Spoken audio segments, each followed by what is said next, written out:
बिस्मिल्लाहिर्रहमानिर्रहीम रब्बिश्रह ली सदरी व यस्सिर ली अमरी वहलुल उक़्दतम मिन लिसानी यफ़क़हू क़ौली।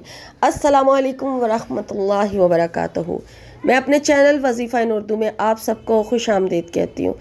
तो मेरे प्यारे प्यारे व्यूवर्स, आज मैं आप लोगों के लिए जो वज़ीफ़ा लेकर आई हूँ ये इतना गारंटेड है, इतना ज़्यादा, और मैं ख़ुद भी इस अमल को कर रही हूँ और वाकई ही ये बहुत मौसर और बहुत ही ज़्यादा तासीर रखने वाला अमल है। इसलिए आपसे शेयर कर रही हूँ कि अगर आपकी ज़िंदगी में बंदिशें चल रही हैं, चाहे कारोबार पे चल रही है, चाहे रिश्तों पर चल रही है, या आप अपने ऊपर बंदिश महसूस कर रहे हैं, आपको लगता है कि जिस भी काम को हाथ लगाते हैं वो रुक जाता है और कारोबार ठप हो जाता है, यानी कि कहीं भी किसी जगह भी आपको सुकून का मतलब वो नहीं महसूस हो रहा, लम्हा कोई भी ऐसा आपकी ज़िंदगी में एक रुकी हुई है, आपकी ज़िंदगी रुक सी गई है और आप कुछ भी करना चाहते हैं वो मुकम्मल नहीं होता, आपका दिल नहीं कर रहा होता, और ये एक बंदिश का ही मामला होता है, जैसे कोई बंदिश हो गई है या जादू का मामला है या जादू के ज़रिए से बंदिश करवा दी गई है। तो ये अमल ऐसा है कि अगर सालों से भी बंदिश लगी हुई होगी ना, चाहे 10-10 साल 20-20 सालों से भी अगर किसी के कारोबार पर बंदिश लगा दी गई होगी, तो वो जो रुका हुआ कारोबार है वो इस अमल की बरकत से अचानक से चल पड़ेगा।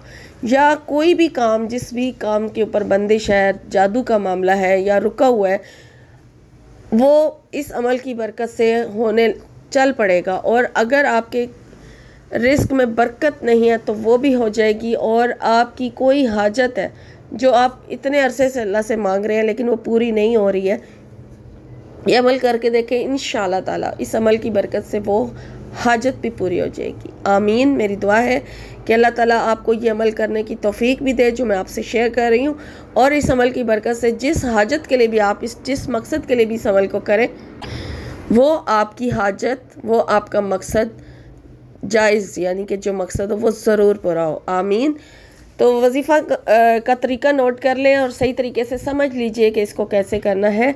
कुरान पाक की एक बहुत ही छोटी सी सूरह है जो 30वें पारे में मौजूद है, उसको मैं आपको बता देती हूँ, उसको आप ज़ुबानी याद कर लें तो बहुत ज़्यादा बेस्ट है। और आपने क्या करना है, बावज़ू हो जाना है। ये अमल सूरज निकलने के बाद किया जाएगा, ठीक है, फजर के साथ नहीं करना, लेकिन जिस वक्त सूरज निकल आता है उसके बाद आप इसको कर सकते हैं। तो 9 बजे भी कर सकते हैं, 10 बजे भी कर सकते हैं, जब भी ख़वातीन चूँकि दिन के टाइम घर में मौजूद होती हैं तो वो करना चाहें तो 9 बजे 10 बजे कर सकती हैं। अगर उससे पहले आपके पास टाइम है, बस सूरज निकलने के बाद आपने इस अमल को करना है, ये इसके साथ ख़ास शर्त है। तो आपने बावज़ू हो जाना है। बावज़ू होने के बाद अगर चाहें तो ज़्यादा तासीर चाहते हैं तो फिर 2 रकात नफल हाजत के भी अदा कर लें, और उसके बाद फिर दुरूद शरीफ पढ़ें। दुरूद शरीफ आप 1 बार भी पढ़ सकते हैं और 11 बार भी पढ़ सकते हैं, जितना ज़्यादा पढ़ेंगे उतना ही फ़ायदा है। दुरूद शरीफ पढ़ लिया और उसके बाद फिर अपने मकसद की नियत कर लें, हाजत जो भी आपकी है, अगर जिस भी मकसद के लिए आप इस अमल को कर रहे हैं, बंदिश के लिए कर रहे हैं, तो इस हवाले से जो भी दुआ आप मांगना चाहते हैं, जो भी नियत आप करना चाहते हैं वो कर लीजिए।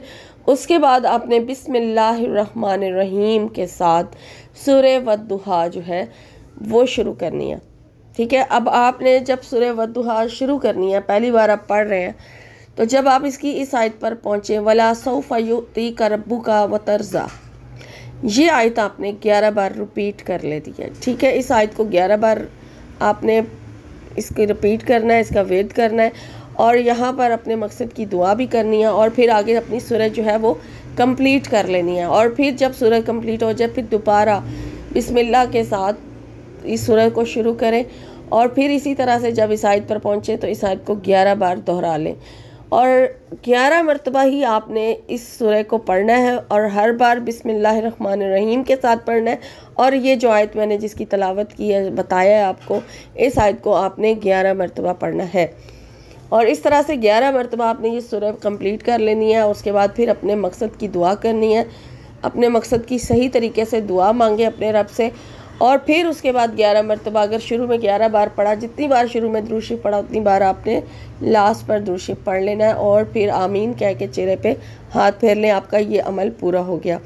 अब इसी तरह सेम यही अमल रात को इशा की नमाज के बाद भी किया जाएगा, चाहे आप इशा की नमाज़ जल्दी पढ़ें, चाहे आप इशा की नमाज़ लेट पढ़ते हैं, जब भी पढ़ें आपने इस अमल को सेम इसी तरीके से जिस तरह से बताया गया इशा की नमाज के बाद भी कर लेना है। अब जब आप इस अमल को शुरू करेंगे तो वो आपने टाइम का ख़ास यही ख्याल रखना है कि अगर आपने 9 बजे सुबह पढ़ा है तो फिर 9 बजे ही आप इस अमल को करेंगे, ठीक है। अगर आपने सुबह सूरज निकलने के फ़ौरन बाद इस अमल को किया है तो आप उस टाइम इस अमल को करेंगे। जो भी आप टाइम रखते हैं आपने दिन के टाइम उस टाइम पढ़ लेना है, और रात को भी इशा की नमाज के बाद जो टाइम पहले दिन आपने पढ़ा उसी तरह से फिर आपने बाकी के 11 दिन भी कंप्लीट, 11 दिन का अमल है और 11 दिन आपने इसी तरह से इस अमल को कर लेना है मुकम्मल, सुबह भी और रात को भी 2 टाइम, यानी एक दिन में आप इस अमल को करेंगे।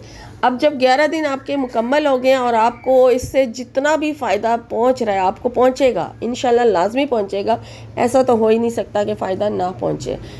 तो ये अमल आपका 11 दिन मुकम्मल हो गया। अब 11 दिन में आप देखेंगे आपके हालात चेंज हुए हैं तो फिर आप इस अमल को आगे भी ले जा सकते हैं। इसी तरह से करना चाहें 2 टाइम तो 2 टाइम कर लें, वरना किसी भी एक टाइम फिक्स कर लें कि या सुबह कर लें या रात को कर लें।